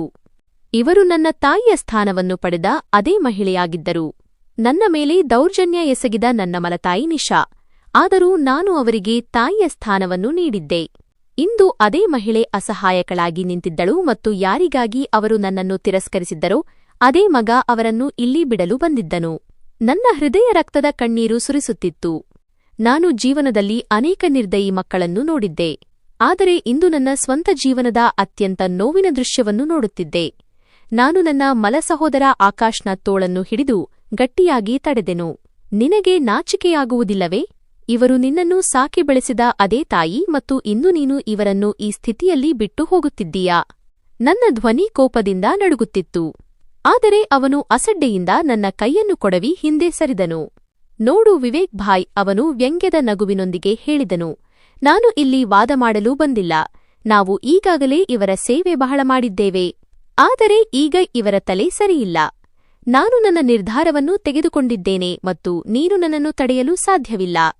ನಾನು ಅಸಹಾಯಕತೆಯಿಂದ ನನ್ನ ಮಲತಾಯಿ ನಿಶಾಳ ಕಡೆಗೆ ನೋಡಿದೆ. ಅವರು ಮೌನವಾಗಿ ನಿಂತಿದ್ದರು, ಏನನ್ನೂ ಕೇಳಿಸಿಕೊಳ್ಳದವರಂತೆ. ನಾನು ಮೆಲ್ಲಗೆ ಹೇಳಿದೆ, ಅಮ್ಮ, ನಾನು ನಿಮ್ಮನ್ನು ನನ್ನ ಜೊತೆ ಕರೆದುಕೊಂಡು ಹೋಗುತ್ತೇನೆ. ನಾನು ನಿಮ್ಮನ್ನು ಈ ರೀತಿ ಒಬ್ಬಂಟಿಯಾಗಿ ಬಿಡಲಾರೆ. ಅವರು ಬೆಚ್ಚಿಬಿದ್ದು ನನ್ನ ಕಡೆ ನೋಡಲಾರಂಭಿಸಿದರು. ಎದುರು ಯಾರೋ ಅಪರಿಚಿತರು ಇರುವಂತೆ. ನಂತರ ಭಯದ ಧ್ವನಿಯಲ್ಲಿ ಹೇಳಿದರು, ನೀನು ಯಾರು? ಇದನ್ನು ಕೇಳಿ ಯಾರೋ ನನ್ನ ಹೃದಯವನ್ನು ಹಿಂಡಿದಂತಾಯಿತು. ಅಮ್ಮ, ನಾನು ವಿವೇಕ್, ನಿಮ್ಮ ದೊಡ್ಡ ಮಗ. ನಾನು ಒದ್ದೆಯಾದ ಕಣ್ಣುಗಳಿಂದ ಹೇಳಿದೆ. ಆದರೆ ಅವರು ಹಿಂದೆ ಸರಿದರು. ಇಲ್ಲ, ನನ್ನ ಮಗ ಸತ್ತು ಹೋಗಿದ್ದಾನೆ. ಅವನು ಹಲವು ವರ್ಷಗಳ ಹಿಂದೆಯೇ ಸತ್ತು ಹೋಗಿದ್ದನು. ನನ್ನ ಕಣ್ಣುಗಳಿಂದ ನೀರು ಹರಿಯಲಾರಂಭಿಸಿತು. ವಯಸ್ಸಾದಂತೆ ಅವರು ಎಲ್ಲವನ್ನೂ ಮರೆತುಬಿಟ್ಟಿದ್ದಾರೆ ಎಂದು ನನಗೆ ಅರ್ಥವಾಯಿತು. ಅಥವಾ ಬಹುಶಃ ತಮ್ಮ ತಪ್ಪುಗಳ ಅರಿವಾಗಿ ಅವರು ವಾಸ್ತವವನ್ನು ಎದುರಿಸಲು ಹೆದರುತ್ತಿದ್ದರು. ನನ್ನ ಸಹೋದರ ಆಕಾಶ್ ನಮ್ಮಿಬ್ಬರನ್ನು ನೋಡಿ ಹೇಳಿದನು, ಈಗ ಇವರು ನಿನ್ನ ಜವಾಬ್ದಾರಿ, ಮತ್ತು ಅಲ್ಲಿಂದ ಹೊರಟು ಹೋದನು. ನಾನು ನನ್ನ ಮಲತಾಯಿ ನಿಶಾಳ ಕೈ ಹಿಡಿದೆ. ಬನ್ನಿ ಅಮ್ಮ, ನಾನು ನಿಮ್ಮನ್ನು ಒಬ್ಬಂಟಿಯಾಗಿ ಬಿಡುವುದಿಲ್ಲ. ಒಂದು ಕ್ಷಣ ಅವರು ನನ್ನನ್ನು ನೋಡುತ್ತಲೇ ಇದ್ದರು. ನಂತರ ಸುಸ್ತಾದ ಹೆಜ್ಜೆಗಳೊಂದಿಗೆ ನನ್ನ ಜೊತೆ ನಡೆದರು. ನಾನು ನನ್ನ ತಾಯಿಯನ್ನು ಕರೆದುಕೊಂಡು ಮನೆಗೆ ಬಂದೆ. ಪತ್ನಿ ಬಾಗಿಲು ತೆರೆದಾಗ ನಾನು ಹೇಳಿದೆ, ಇವರು ನನ್ನ ತಾಯಿ. ಈಗ ಇವರು ನಮ್ಮೊಂದಿಗೆ ಇರುತ್ತಾರೆ. ನನ್ನ ಪತ್ನಿ ಕಾಮಿನಿ ಮುಗುಳ್ಳಕ್ಕೂ ಅಮ್ಮನ ಕಾಲಿಗೆ ನಮಸ್ಕರಿಸಿದಳು. ಅಮ್ಮ, ನೀವು ನಮ್ಮೊಂದಿಗೆ ನಿಶ್ಚಿಂತೆಯಿಂದ ಇರಿ. ನಾವು ನಿಮ್ಮ ಸಂಪೂರ್ಣ ಆರೈಕೆ ಮಾಡುತ್ತೇವೆ. ಅಮ್ಮ ಮೌನವಾಗಿ ಒಳಗೆ ಹೋದರು. ಅವರು ಏನೂ ಮಾತನಾಡುತ್ತಿರಲಿಲ್ಲ. ಹೆಚ್ಚಿನ ಸಮಯ ಒಂದೇ ಕಡೆ ಕುಳಿತಿರುತ್ತಿದ್ದರು. ಕೆಲವೊಮ್ಮೆ ಊಟ ಮಾಡಲು ನಿರಾಕರಿಸುತ್ತಿದ್ದರು. ಕೆಲವೊಮ್ಮೆ ಯಾವುದೇ ವಸ್ತುವಿನ ಬಗ್ಗೆ ಆಸೆಯನ್ನೇ ವ್ಯಕ್ತಪಡಿಸುತ್ತಿರಲಿಲ್ಲ. ನಾನು ಅವರೊಂದಿಗೆ ಮಾತನಾಡಿದಾಗಲೆಲ್ಲ ಅವರು ನನ್ನನ್ನು ಖಾಲಿ ಕಣ್ಣುಗಳಿಂದ ನೋಡುತ್ತಿದ್ದರು. ನಾನು ಯಾರೋ ಅಪರಿಚಿತ ಎಂಬಂತೆ. ಅಷ್ಟಕ್ಕೂ ಅವರು ನನ್ನನ್ನು ಏಕೆ ಗುರುತಿಸುತ್ತಿಲ್ಲ? ಒಂದು ರಾತ್ರಿ ನಾನು ನನ್ನ ಪತ್ನಿ ಕಾಮಿನಿಯ ಬಳಿ ಈ ವಿಷಯ ಹೇಳಿದಾಗ ಅವಳು ನನ್ನ ಭುಜದ ಮೇಲೆ ಕೈ ಇಟ್ಟು ಹೇಳಿದಳು, ಕೆಲವು ಗಾಯಗಳು ತಡವಾಗಿ ಮಾಯುತ್ತವೆ. ನೀವು ಅವರನ್ನು ಹಲವು ವರ್ಷಗಳಿಂದ ನೋಡಿಲ್ಲ. ಅವರ ಹೃದಯ ಕಠಿಣವಾಗಿದೆ, ಆದರೆ ಪ್ರೀತಿಯಿಂದ ಎಂತಹ ಕಠಿಣ ಹೃದಯವೂ ಕರಗುತ್ತದೆ. ಈ ಮಾತು ನನ್ನ ಹೃದಯವನ್ನು ಮುಟ್ಟಿತು. ನಾನು ಅಮ್ಮನೊಂದಿಗೆ ಸಮಯ ಕಳೆಯಲು ಪ್ರಾರಂಭಿಸಿದೆ. ನಾನು ಅವರಿಗೆ ನನ್ನ ಕೈಯಾರೆ ಊಟ ತಿನ್ನಿಸಲು ಪ್ರಯತ್ನಿಸುತ್ತಿದ್ದೆ. ಅವರನ್ನು ನಡೆಯಲು ಹೊರಗೆ ಕರೆದುಕೊಂಡು ಹೋಗುತ್ತಿದ್ದೆ. ಹಳೆಯ ವಿಷಯಗಳನ್ನು ಮಾತನಾಡಲು ಪ್ರಯತ್ನಿಸುತ್ತಿದ್ದೆ. ನಾನು ಮನೆಯ ಒಂದು ಮೂಲೆಯಲ್ಲಿ ಸಣ್ಣ ಪ್ರಾರ್ಥನಾ ಸ್ಥಳವನ್ನು ಮಾಡಿದ್ದೆ. ಅಲ್ಲಿ ನಾನು ಮತ್ತು ನನ್ನ ಪತ್ನಿ ಅವರನ್ನು ಕೂರಿಸಿಕೊಂಡು ಧಾರ್ಮಿಕ ಗ್ರಂಥಗಳನ್ನು ಓದಿ ಹೇಳುತ್ತಿದ್ದೆವು. ಅವರಿಗೆ ನೆಮ್ಮದಿ ನೀಡಲು ಪ್ರಯತ್ನಿಸುತ್ತಿದ್ದೆವು. ಒಂದು ದಿನ ನಾನು ಅವರ ಬಳಿ ಕುಳಿತಿದ್ದೆ. ಅವರ ಕೈ ನನ್ನ ಕೈಯಲ್ಲಿತ್ತು. ಇದ್ದಕ್ಕಿದ್ದಂತೆ ಅವರ ಕಣ್ಣುಗಳಲ್ಲಿ ನೀರು ಬಂತು. ಅವರು ನನ್ನನ್ನು ಸೂಕ್ಷ್ಮವಾಗಿ ನೋಡಲಾರಂಭಿಸಿದರು ಮತ್ತು ಮೆಲ್ಲಗೆ ಹೇಳಿದರು, ನೀನು ವಿವೇಕ್. ನನ್ನ ದೇಹದಲ್ಲಿ ರೋಮಾಂಚನವಾಯಿತು. ನಾನು ಅಳುತ್ತಾ ಅವರ ಕೈಗಳನ್ನು ಮುದ್ದಿಟ್ಟೆ. ಹೌದು ಅಮ್ಮ, ನಾನು ವಿವೇಕ್. ಅವರು ಬಿಕ್ಕಿ ಬಿಕ್ಕಿ ಅಳಲಾರಂಭಿಸಿದರು. ನಾನು ನಿನ್ನೊಂದಿಗೆ ತುಂಬಾ ಕೆಟ್ಟದಾಗಿ ನಡೆದುಕೊಂಡೆ. ನಾನು ನಿನ್ನನ್ನು ಬಿಟ್ಟುಬಿಟ್ಟೆ. ಮತ್ತು ಇಂದು ನನ್ನ ಸ್ವಂತ ಮಗು ನನ್ನನ್ನು ಬಿಟ್ಟುಬಿಟ್ಟಿತು. ನಾನು ಅವರನ್ನು ಅಪ್ಪಿಕೊಂಡೆ. ಅಮ್ಮ, ಎಲ್ಲವನ್ನೂ ಮರೆತುಬಿಡಿ. ನಾನು ನಿಮ್ಮನ್ನು ಕ್ಷಮಿಸಿದ್ದೇನೆ. ಈಗ ನೀವು ನನ್ನ ಬಳಿ ಇದ್ದೀರಿ ಶಾಶ್ವತವಾಗಿ. ಆ ದಿನ ನನ್ನ ತಾಯಿ ನಿಶಾ ಮೊದಲ ಬಾರಿಗೆ ನೆಮ್ಮದಿಯ ನಿಟ್ಟುಸಿರು ಬಿಟ್ಟರು. ವರ್ಷಗಳ ನೋವಿನ ನಂತರ ಈಗ ಅವರು ನಿಜವಾಗಿಯೂ ಒಬ್ಬ ತಾಯಿಯಂತೆ ನನ್ನೊಂದಿಗಿದ್ದಾರೆ ಎಂದು ನನಗೆ ಅನ್ನಿಸಿತು. ಅಮ್ಮ ಮೊದಲ ಬಾರಿಗೆ ನನ್ನನ್ನು ಗುರುತಿಸಿದ್ದರು ಮತ್ತು ಅವರ ಕಣ್ಣೀರು ನನ್ನ ಕಣ್ಣುಗಳಲ್ಲಿಯೂ ತೇಲುತ್ತಿತ್ತು. ವರ್ಷಗಳ ಅಗಲಿಕೆ, ನೋವು ಮತ್ತು ಅಸಡ್ಡೆಯ ಭಾರ ಒಂದೇ ಕ್ಷಣದಲ್ಲಿ ಇಲ್ಲವಾಯಿತು. ಅವರು ತಮ್ಮ ನಡುಗುವ ಕೈಗಳಿಂದ ನನ್ನ ಮುಖವನ್ನು ಮುಟ್ಟುತ್ತಿದ್ದರು, ನಾನು ನಿಜವಾಗಿಯೂ ಅವರ ಮುಂದೆಯೇ ಇದ್ದೇನೆ ಎಂದು ನಂಬಲು ಬಯಸುತ್ತಿರುವಂತೆ. ನಾನು ನಿನಗೆ ತುಂಬಾ ನೋವು ಕೊಟ್ಟೆ ವಿವೇಕ್. ನಾನು ನಿನಗೆ ತಾಯಿಯ ಪ್ರೀತಿಯನ್ನು ನೀಡಲು ಸಾಧ್ಯವಾಗಲಿಲ್ಲ. ನಾನು ನಿನ್ನನ್ನು ಪರಕೀಯನೆಂದು ತಿಳಿದುಕೊಂಡೆ ಮತ್ತು ನನ್ನ ಮನೆಯಿಂದ ಹೊರಹಾಕಿದೆ. ಮತ್ತು ಇಂದು ನನ್ನ ಸ್ವಂತ ಮಗುವೇ ನನ್ನೊಂದಿಗೆ ಅದೇ ರೀತಿ ಮಾಡಿತು. ನಾನು ನಿನ್ನೊಂದಿಗೆ ಮಾಡಿದ್ದನ್ನೇ. ಅವರು ಅಳುತ್ತಾ ಹೇಳುತ್ತಿದ್ದರು. ನಾನು ಅವರ ಕೈಗಳನ್ನು ಹಿಡಿದುಕೊಂಡೆ. ಅಮ್ಮ, ಎಲ್ಲವನ್ನೂ ಮರೆತುಬಿಡಿ. ಆಗಿದ್ದೆಲ್ಲವೂ ಆಗಿಹೋಯಿತು. ಈಗ ನೀವು ನನ್ನ ಜೊತೆಗಿದ್ದೀರಿ. ಇಷ್ಟೇ ಸಾಕು. ನನ್ನ ಮಾತುಗಳನ್ನು ಕೇಳಿ ಅವರ ಕಣ್ಣುಗಳಲ್ಲಿ ಹೊಸ ಬೆಳಕು ಬಂದಿತು. ಅವರು ತಣ್ಣನೆಯ ನಿಟ್ಟುಸಿರು ಬಿಟ್ಟು ಹೇಳಿದರು, ನಾನು ನಿನ್ನನ್ನು ಮೊದಲೇ ಗುರುತಿಸಿದ್ದರೆ ಎಷ್ಟು ಚೆನ್ನಾಗಿರುತ್ತಿತ್ತು. ನಿನ್ನ ತಂದೆಯ ಮಾತನ್ನು ಕೇಳಿ ನಾನು ನಿನ್ನೊಂದಿಗೆ ಮಾಡಿದ್ದನ್ನೆಲ್ಲ ಮಾಡದಿದ್ದರೆ ಎಷ್ಟು ಚೆನ್ನಾಗಿರುತ್ತಿತ್ತು. ಈಗ ಅಮ್ಮನೊಂದಿಗಿನ ನನ್ನ ಸಂಬಂಧ ಬದಲಾಗಲಾರಂಭಿಸಿತು. ಅವರು ಮೊದಲಿನಂತೆ ಮೌನವಾಗಿ ಮತ್ತು ಅಸಡ್ಡೆಯಿಂದ ಇರುತ್ತಿರಲಿಲ್ಲ. ಈಗ ಅವರು ನನ್ನೊಂದಿಗೆ ಮಾತನಾಡುತ್ತಿದ್ದರು, ನನಗಾಗಿ ಕಾಯುತ್ತಿದ್ದರು, ನನ್ನೊಂದಿಗೆ ಕುಳಿತು ಊಟ ಮಾಡುತ್ತಿದ್ದರು ಮತ್ತು ಕೆಲವೊಮ್ಮೆ ತಮ್ಮ ಹಿಂದಿನ ಜೀವನದ ಕಥೆಗಳನ್ನು ಸಹ ಹೇಳುತ್ತಿದ್ದರು. ನನ್ನ ಪತ್ನಿ ಕಾಮಿನಿ ಕೂಡ ಅಮ್ಮನ ಬಗ್ಗೆ ತುಂಬಾ ಕಾಳಜಿ ವಹಿಸುತ್ತಿದ್ದಳು. ಅವಳು ಅವರಿಗಾಗಿ ಮೃದುವಾದ ಅಡುಗೆ ಮಾಡುತ್ತಿದ್ದಳು, ಹೊಸ ಬಟ್ಟೆಗಳನ್ನು ತಂದುಕೊಡುತ್ತಿದ್ದಳು, ಅವರೊಂದಿಗೆ ಬಹಳ ಹೊತ್ತು ಕುಳಿತು ಮಾತನಾಡುತ್ತಿದ್ದಳು. ಇದೆಲ್ಲವೂ ಅಮ್ಮನ ಹೃದಯದ ಮೇಲೆ ಪರಿಣಾಮ ಬೀರುತ್ತಿತ್ತು. ಯಾವ ತಾಯಿ ಒಮ್ಮೆ ನನ್ನನ್ನು ಮಗನೆಂದು ಒಪ್ಪಿಕೊಳ್ಳಲು ಸಿದ್ಧರಿರಲಿಲ್ಲವೋ, ಈಗ ಅವರು ಸದಾ ನನ್ನೊಂದಿಗೆ ಇರಲು ಪ್ರಾರಂಭಿಸಿದರು. ಒಂದು ದಿನ ಮಧ್ಯಾಹ್ನದ ಸಮಯದಲ್ಲಿ ನಾನು ಅವರ ಬಳಿ ಕುಳಿತಿದ್ದೆ. ಆಗ ಅವರು ಮೆಲ್ಲಗೆ ಹೇಳಿದರು, ವಿವೇಕ್, ನಾನು ನಿನ್ನನ್ನು ಅಂದು ಮನೆಯಿಂದ ಏಕೆ ಹೊರಹಾಕಿದೆ ಎಂದು ನಿನಗೆ ತಿಳಿದಿದೆಯೇ? ನಾನು ಆಶ್ಚರ್ಯಚಕಿತನಾದೆ. ಅಮ್ಮ ಎಂದಿಗೂ ಸ್ವತಃ ಈ ವಿಷಯದ ಬಗ್ಗೆ ಪ್ರಸ್ತಾಪಿಸಿರಲಿಲ್ಲ. ನಾನು ಮೌನವಾಗಿದ್ದೆ. ಅವರು ತಮ್ಮ ಮಾತನ್ನು ಮುಂದುವರೆಸಿದರು, ನಿನ್ನ ಅಜ್ಜಿ ಯಾವಾಗಲೂ ನನ್ನನ್ನು ದ್ವೇಷಿಸುತ್ತಿದ್ದರು, ಏಕೆಂದರೆ ನಾನು ನಿನ್ನ ನಿಜವಾದ ತಾಯಿಯ ಜಾಗಕ್ಕೆ ಬಂದಿದ್ದೆ. ಅವರು ಯಾವಾಗಲೂ ನಿನ್ನನ್ನು ನನ್ನಿಂದ ದೂರವಿಡುತ್ತಿದ್ದರು ಮತ್ತು ನಿನ್ನ ತಂದೆ ಕೂಡ ನಿನ್ನ ಮೇಲೆ ಹೆಚ್ಚು ಗಮನ ಕೊಡುತ್ತಿರಲಿಲ್ಲ. ನಾನು ಕೂಡ ನಿನ್ನನ್ನು ಒಪ್ಪಿಕೊಳ್ಳಲು ಸಾಧ್ಯವಾಗಲಿಲ್ಲ, ಏಕೆಂದರೆ ನಿನ್ನ ಪ್ರತಿಯೊಂದು ಮಾತು ನಾನು ನಿನ್ನ ನಿಜವಾದ ತಾಯಿಯಲ್ಲ ಎಂಬುದನ್ನು ನನಗೆ ನೆನಪಿಸುತ್ತಿತ್ತು. ಹೀಗೆ ಹೇಳುತ್ತಾ ಅವರ ಕಣ್ಣುಗಳು ತುಂಬಿ ಬಂದವು. ಆದರೆ ನೀನು ಬೆಳೆದಾಗ ಮತ್ತು ನಿನ್ನಲ್ಲಿ ಸಹಾನುಭೂತಿ ಮತ್ತು ಪ್ರೀತಿಯನ್ನು ಕಂಡಾಗಲೂ ನಾನು ನಿನ್ನನ್ನು ಸ್ವೀಕರಿಸಲು ಸಾಧ್ಯವಾಗಲಿಲ್ಲ. ನಾನು ನಿನಗೆ ಶಿಕ್ಷೆ ನೀಡಿದೆ, ನಿನ್ನ ಮೇಲೆ ಆರೋಪ ಹೊರಿಸಿದೆ, ನಿನ್ನ ತಂದೆಯಿಂದಲೇ ನಿನಗೆ ಹೊಡೆಸಿದೆ ಮತ್ತು ಮನೆಯಿಂದ ಹೊರಹಾಕಿದೆ. ನಾನು ಅವರ ನಡುಗುವ ಕೈಗಳನ್ನು ನನ್ನ ಕೈಗೆ ತೆಗೆದುಕೊಂಡೆ. ಅಮ್ಮ, ಆಗಬೇಕಾದದ್ದು ಆಗಿಹೋಗಿದೆ. ನೀವು ನಿಮ್ಮನ್ನು ದೂಷಿಸಿಕೊಳ್ಳಬೇಡಿ.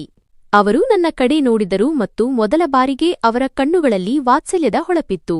ಇನ್ನೊಂದೆಡೆ ನನ್ನ ಮಲ ಸಹೋದರ ಆಕಾಶ್ ತನ್ನ ಜೀವನದ ಪರೀಕ್ಷೆಯಲ್ಲಿ ದಯನೀಯವಾಗಿ ಸೋಲುತ್ತಿದ್ದನು. ಅವನು ತನ್ನ ತಾಯಿಯನ್ನು ವೃದ್ಧಾಶ್ರಮದಲ್ಲಿ ಬಿಟ್ಟಾಗಿನಿಂದ ಅವನ ಜೀವನದಲ್ಲಿ ಕಷ್ಟಗಳು ಹೆಚ್ಚಾಗುತ್ತಿದ್ದವು.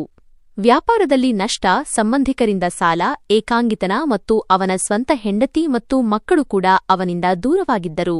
ಒಂದು ದಿನ ಪರಿಚಯಸ್ಥರೊಬ್ಬರು ನನಗೆ ಹೇಳಿದರು, ಅವನು ಸಾಲದ ಹೊರೆಯಡಿಯಲ್ಲಿ ಸಿಲುಕಿದ್ದಾನೆ ಮತ್ತು ಅವನ ಹೆಂಡತಿ ಅವನನ್ನು ಬಿಟ್ಟು ಹೋಗಿದ್ದಾಳೆ. ನಾನು ಮೌನವಾಗಿ ಕೇಳುತ್ತಿದ್ದೆ, ಏಕೆಂದರೆ ಪ್ರಕೃತಿಯ ತೀರ್ಪುಗಳು ಅಚಲವಾಗಿರುತ್ತವೆ ಎಂದು ನನಗೆ ತಿಳಿದಿತ್ತು.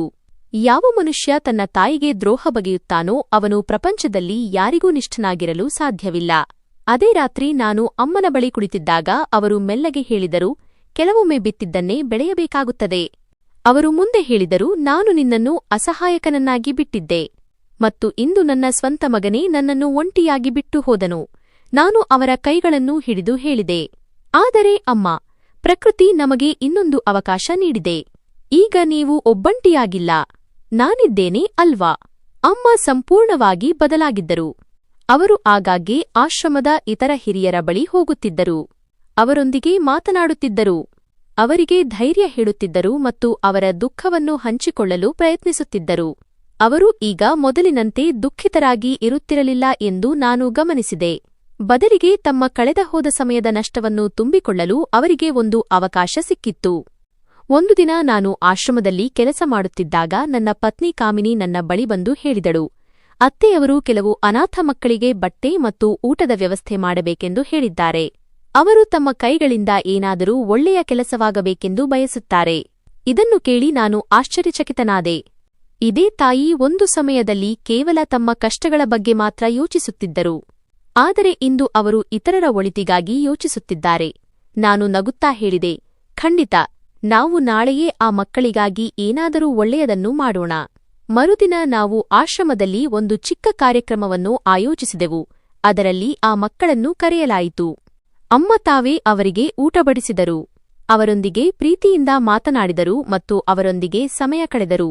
ನಾನು ಅವರ ಕಣ್ಣುಗಳಲ್ಲಿ ಒಂದು ಅಪರೂಪದ ಸಂತೋಷವನ್ನು ಕಂಡೆ. ಸಂಜೆ ನಾವು ಮನೆಗೆ ಮರಳಿದಾಗ ಅಮ್ಮ ಸುಸ್ತಾಗಿದ್ದರು. ಆದರೆ ಅವರ ಮುಖದಲ್ಲಿ ನೆಮ್ಮದಿ ಕಾಣುತ್ತಿತ್ತು. ಅವರು ನನ್ನನ್ನು ತಮ್ಮ ಬಳಿ ಕರೆದು ಹೇಳಿದರು, ವಿವೇಕ್, ಇಂದು ಮೊದಲ ಬಾರಿಗೆ ನಾನು ಜೀವನದಲ್ಲಿ ಏನಾದರೂ ಒಳ್ಳೆಯದನ್ನು ಮಾಡಿದ್ದೇನೆ ಎಂದು ನನಗೆ ಅನ್ನಿಸಿತು.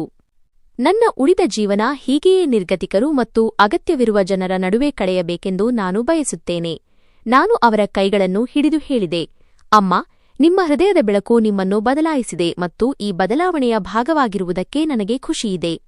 ಆ ದಿನ ನನಗೆ ಅರಿವಾಯಿತು, ಯಾವುದೇ ಮನುಷ್ಯ ಸಂಪೂರ್ಣವಾಗಿ ಕೆಟ್ಟವನಾಗಿರುವುದಿಲ್ಲ. ಕೇವಲ ಪರಿಸ್ಥಿತಿಗಳು ಮತ್ತು ಸಮಯ ಅವರ ಹೃದಯವನ್ನು ಕಠಿಣಗೊಳಿಸುತ್ತವೆ. ಪ್ರೀತಿ ಮತ್ತು ಮೃದುತ್ವದಿಂದ ಪ್ರತಿಯೊಂದು ಗಾಯವನ್ನು ಗುಣಪಡಿಸಬಹುದಾದರೆ, ಪ್ರತಿಯೊಂದು ಹೃದಯವನ್ನು ಬದಲಾಯಿಸಬಹುದಾದರೆ, ನನ್ನ ತಾಯಿ ಕೂಡ ಒಂದು ಉದಾಹರಣೆಯಾಗಿದ್ದರು. ಅವರು ಈಗ ಬಾಲ್ಯದಲ್ಲಿ ನನ್ನನ್ನು ಒಂಟಿಯಾಗಿ ಮತ್ತು ಅಸಹಾಯಕನನ್ನಾಗಿ ಬಿಟ್ಟು ಹೋದವರಂತೆ ಇರಲಿಲ್ಲ. ಅವರು ಈಗ ಬದಲಾಗಿದ್ದರು. ಒಬ್ಬ ಉತ್ತಮ ಮನುಷ್ಯರಾಗಿದ್ದರು ಮತ್ತು ಇದೇ ನನ್ನ ಅತಿದೊಡ್ಡ ಯಶಸ್ಸಾಗಿತ್ತು. ಆಶ್ರಮಕ್ಕೆ ಇನ್ನೊಬ್ಬ ವಯಸ್ಸಾದ ಮಹಿಳೆಯನ್ನು ಕರೆತರಲಾಯಿತು. ಅವರು ನೋಡಲು ದುರ್ಬಲವಾಗಿದ್ದರು. ಆದರೆ ಅವರ ವ್ಯಕ್ತಿತ್ವದಲ್ಲಿ ಒಂದು ವಿಶಿಷ್ಟ ಆಕರ್ಷಣೆ ಇತ್ತು. ಅವರ ಸುಕ್ಕುಗಟ್ಟಿದ ಮುಖದಲ್ಲಿ ಆಳವಾದ ದುಃಖವಿತ್ತು. ಅವರು ಜೀವನದ ಅತಿದೊಡ್ಡ ಸೋಲನ್ನು ಅನುಭವಿಸಿದಂತೆ ಕಾಣುತ್ತಿತ್ತು. ನಾನು ಅವರ ಕಡೆ ನೋಡಿದಾಗ ಅವರು ಕಣ್ಣುಗಳನ್ನು ತಪ್ಪಿಸಿದರು, ತಮ್ಮ ಬಗ್ಗೆ ತಾವೇ ನಾಚಿಕೆಪಡುತ್ತಿರುವಂತೆ. ನಾನು ಮೃದುವಾಗಿ ಕೇಳಿದೆ, ಅಮ್ಮ, ನಿಮ್ಮ ಹೆಸರೇನು? ಅವರು ಮೆಲ್ಲಗೆ ತಲೆ ಎತ್ತಿ ಉತ್ತರಿಸಿದರು, ನನ್ನನ್ನು ಮೀನಾ ಎನ್ನುತ್ತಾರೆ. ಅವರ ಕಣ್ಣುಗಳಲ್ಲಿ ಒಂದು ವಿಶೇಷವಾದ ಹೊಳಪಿತ್ತು. ಅದರಿಂದ ಅವರು ಯಾವುದೋ ಶ್ರೀಮಂತ ಮತ್ತು ಪ್ರತಿಷ್ಠಿತ ಕುಟುಂಬದ ಭಾಗವಾಗಿದ್ದರು ಎಂಬುದು ಸ್ಪಷ್ಟವಾಗಿತ್ತು. ನಾನು ಅವರ ಜೊತೆ ಬಂದ ಯುವಕನನ್ನು ಕೇಳಿದೆ, ನೀವು ಇವರಿಗೆ ಏನಾಗಬೇಕು? ಯುವಕ ಬೇಜವಾಬ್ದಾರಿಯಿಂದ ಉತ್ತರಿಸಿದನು, ನಾನು ಇವರ ಸಹೋದರನ ಮಗ, ಅಳಿಯ. ಇವರ ಸ್ವಂತ ಮಕ್ಕಳೇ ಇವರನ್ನು ಬಿಟ್ಟುಬಿಟ್ಟಿದ್ದಾರೆ. ಈಗ ಇವರು ನಮಗೆ ಹೊರೆಯಾಗಿದ್ದಾರೆ. ಮನೆಯ ಪರಿಸ್ಥಿತಿ ಇವರನ್ನು ನೋಡಿಕೊಳ್ಳುವ ಹಾಗಿಲ್ಲ. ಅದಕ್ಕೆ ಇವರನ್ನು ಇಲ್ಲಿ ಬಿಡಲು ಬಂದಿದ್ದೇನೆ. ಇದನ್ನು ಕೇಳಿ ನನ್ನ ಹೃದಯ ನಡುಗಿತು. ನಾನು ಮೀನಾ ಅವರ ಕಡೆ ನೋಡಿದೆ. ಅವರು ಮೌನವಾಗಿ ಕಣ್ಣೀರು ಸುರಿಸುತ್ತಿದ್ದರು. ನಾನು ಅವರ ಅಳಿಯನನ್ನು ಕಠಿಣ ದೃಷ್ಟಿಯಿಂದ ನೋಡಿ ಹೇಳಿದೆ, ನಾವು ಇವರನ್ನು ನೋಡಿಕೊಳ್ಳುತ್ತೇವೆ. ನೀವು ಹೋಗಬಹುದು. ಆ ಯುವಕ ಭುಜಗಳನ್ನು ಕುಗ್ಗಿಸಿ ಅಲ್ಲಿಂದ ಹೊರಟು ಹೋದನು ಮತ್ತು ಮೀನಾ ಅಸಹಾಯಕತೆಯಿಂದ ಬಾಗಿಲ ಕಡೆ ನೋಡುತ್ತಲೇ ಇದ್ದರು. ಅವರ ಹೃದಯಕ್ಕೆ ಎಂತಹ ಘಾಸಿಯಾಗಿರಬಹುದು ಎಂದು ನನಗೆ ಅರ್ಥವಾಗುತ್ತಿತ್ತು. ನಾನು ಮೃದುವಾಗಿ ಹೇಳಿದೆ, ಇಲ್ಲಿ ಯಾರೂ ಒಂಟಿಯಲ್ಲ. ನೀವು ಕೂಡ ಅಲ್ಲ. ನಾವು ನಿಮ್ಮ ಸ್ವಂತ ಜನ. ಕೆಲವು ದಿನಗಳ ನಂತರ ಮೀನಾ ಅವರು ಸ್ವಲ್ಪ ಚೇತರಿಸಿಕೊಂಡರು. ನಾನು ಆಗಾಗ್ಗೆ ಅವರ ಬಳಿ ಕುಳಿತು ಅವರೊಂದಿಗೆ ಮಾತನಾಡಲು ಪ್ರಯತ್ನಿಸುತ್ತಿದ್ದೆ. ಒಂದು ದಿನ ಅವರೇ ಮಾತನಾಡಲು ಪ್ರಾರಂಭಿಸಿದರು, ವರ್ಷಗಳ ಹೊರೆಯನ್ನು ಇಳಿಸುತ್ತಿರುವಂತೆ. ನಾನು ಒಂದು ಕಾಲದಲ್ಲಿ ಒಬ್ಬ ಶ್ರೀಮಂತ ವ್ಯಕ್ತಿಯ ಪತ್ನಿಯಾಗಿದ್ದೆ. ಅವರು ಸಣ್ಣ ಧ್ವನಿಯಲ್ಲಿ ಹೇಳಿದರು, ನನ್ನ ಪತಿ ಸುರೇಂದ್ರ ಅವರಿಗೆ ದೊಡ್ಡ ವ್ಯಾಪಾರವಿತ್ತು. ನಮ್ಮದು ಅರಮನೆಯಂತಹ ಮನೆಯಾಗಿತ್ತು. ಆಳುಕಾಳುಗಳು, ಸಂಪತ್ತು, ಕಾರುಗಳು ಎಲ್ಲವೂ ಇತ್ತು. ಆದರೆ ನಾನು ನನ್ನ ಅತಿದೊಡ್ಡ ಸಂಪತ್ತಾದ ನನ್ನ ಮಕ್ಕಳನ್ನು ಯಾವಾಗಲೂ ನನಗಿಂತ ಹೆಚ್ಚಾಗಿ ಪ್ರೀತಿಸಿದೆ.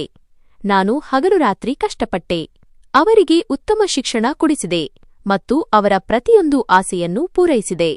ಅವರ ಕಣ್ಣುಗಳು ಕಣ್ಣೀರಿಂದ ತುಂಬಿದವು. ನನ್ನ ಪತಿ ಬಹಳ ಬೇಗನೆ ಈ ಪ್ರಪಂಚದಿಂದ ಹೊರಟು ಹೋದರು. ಆದರೆ ನನ್ನ ಮಕ್ಕಳು ನನಗೆ ಆಸರೆಯಾಗುತ್ತಾರೆ ಎಂಬ ನಂಬಿಕೆ ನನಗಿತ್ತು. ಆದರೆ ಅವರು ಬೆಳೆದಂತೆ ನನ್ನ ಮೇಲಿನ ಅವರ ಪ್ರೀತಿ ಕಡಿಮೆಯಾಗುತ್ತಾ ಹೋಯಿತು. ಅವರು ತಮ್ಮ ತಮ್ಮ ಸಂಸಾರಗಳಲ್ಲಿ ಮುಳುಗಿದರು ಮತ್ತು ನಾನು ಅವರಿಗೆ ಕೇವಲ ಒಂದು ಜವಾಬ್ದಾರಿಯಾಗಿ ಉಳಿದುಬಿಟ್ಟೆ. ನನ್ನ ಬಳಿ ಆಸ್ತಿ ಇರುವವರೆಗೂ ಅವರು ನನ್ನೊಂದಿಗೆ ಪ್ರೀತಿಯ ನಾಟಕವಾಡುತ್ತಿದ್ದರು. ಆದರೆ ಯಾವಾಗ ನಾನು ನನ್ನ ಜಮೀನನ್ನು ಮಾರಿ 3 ಮಕ್ಕಳಿಗಾಗಿ ಒಂದು ಟ್ರಸ್ಟ್ ಮಾಡುವ ಘೋಷಣೆ ಮಾಡಿದೆನೋ, ನನ್ನ ಸ್ವಂತ ಮಕ್ಕಳೇ ನನ್ನ ಶತ್ರುಗಳಾದರು. ಅವರ ಧ್ವನಿ ಒಡೆಯುತ್ತಿತ್ತು.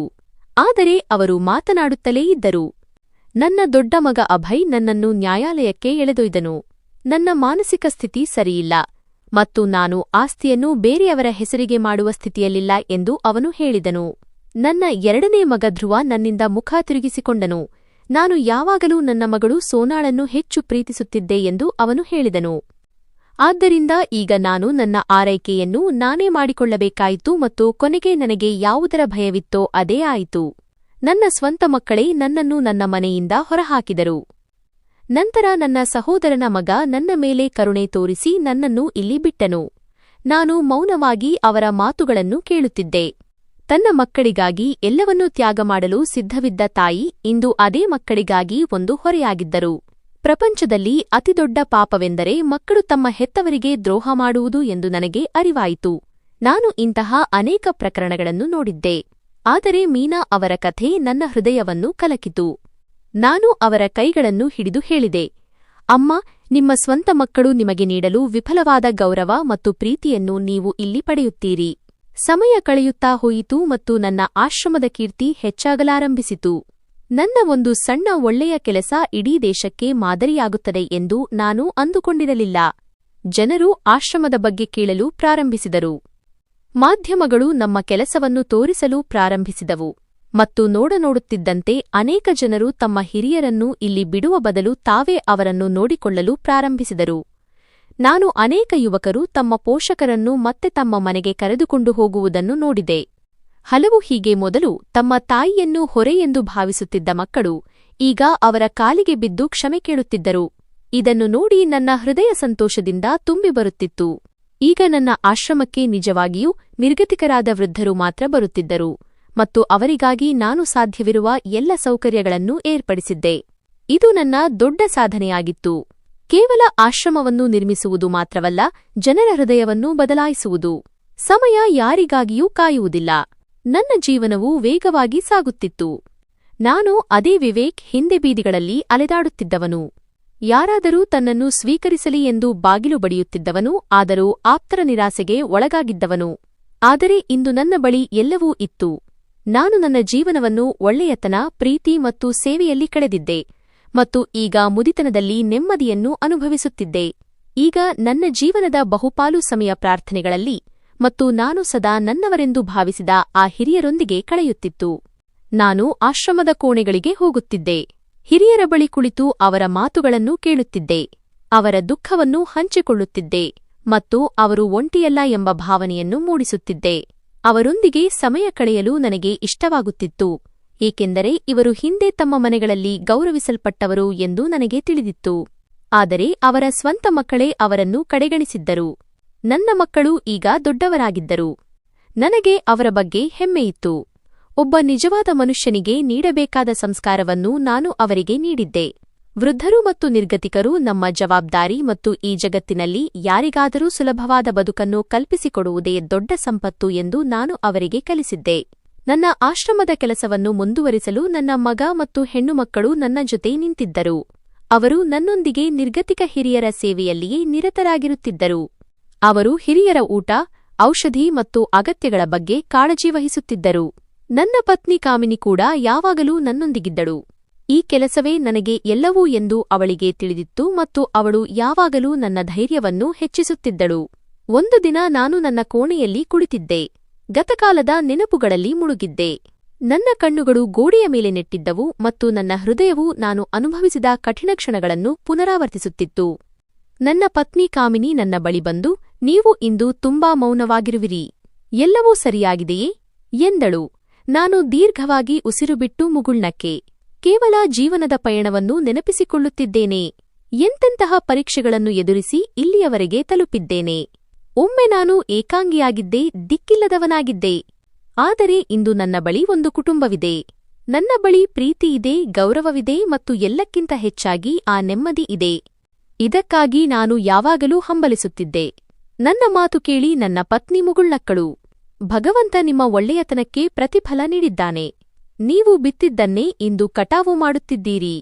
ನನ್ನ ಸುತ್ತಲೂ ನಾನು ನನ್ನ ಮಕ್ಕಳಂತೆ ಸ್ವೀಕರಿಸಿದ ಅದೇ ವೃದ್ಧರು ಕುಳಿತಿದ್ದರು. ವೃದ್ಧರು ನನ್ನನ್ನು ತಮ್ಮ ಆಸರೆ ಎಂದು ಭಾವಿಸುವ ಜನರು, ನನ್ನನ್ನು ನಂಬುವ ಮತ್ತು ನಾನು ಯಾರಿಗಾದರೂ ಉಪಯುಕ್ತವಾಗುವಂತಹ ಇಂತಹ ಸ್ಥಾನವನ್ನು ನಾನು ತಲುಪಬಲ್ಲೆ ಎಂದು ನಾನು ಎಂದೂ ಊಹಿಸಿರಲಿಲ್ಲ. ಆಶ್ರಮದಲ್ಲಿ ವಾಸಿಸುತ್ತಿದ್ದ ಆ ವೃದ್ಧರತ್ತ ನಾನು ಕಣ್ಣಾಡಿಸಿದೆ. ಕೆಲವರ ಕಣ್ಣಲ್ಲಿ ಮಮತೆ ಇತ್ತು, ಕೆಲವರಲ್ಲಿ ವಾತ್ಸಲ್ಯ ಮತ್ತು ಇನ್ನು ಕೆಲವರಲ್ಲಿ ಪರಿಸ್ಥಿತಿ ಉಂಟುಮಾಡಿದ ಅಸಹಾಯಕತೆ ಇತ್ತು. ಆದರೆ ಅವರಲ್ಲಿ ಒಂದು ವಿಷಯ ಸಮಾನವಾಗಿತ್ತು, ಅದು ಕೃತಜ್ಞತೆ. ಅವರೆಲ್ಲರೂ ನನಗಾಗಿ ಪ್ರಾರ್ಥಿಸುತ್ತಿದ್ದರು ಮತ್ತು ಈ ಪ್ರಾರ್ಥನೆಗಳೇ ನನ್ನ ನಿಜವಾದ ಸಂಪತ್ತಾಗಿತ್ತು. ನನ್ನ ಆರೋಗ್ಯ ದಿನೇ ದಿನೇ ಕ್ಷೀಣಿಸುತ್ತಿತ್ತು, ಆದರೆ ನನ್ನ ಮನಸ್ಸಿನಲ್ಲಿ ನೆಮ್ಮದಿಯಿತ್ತು.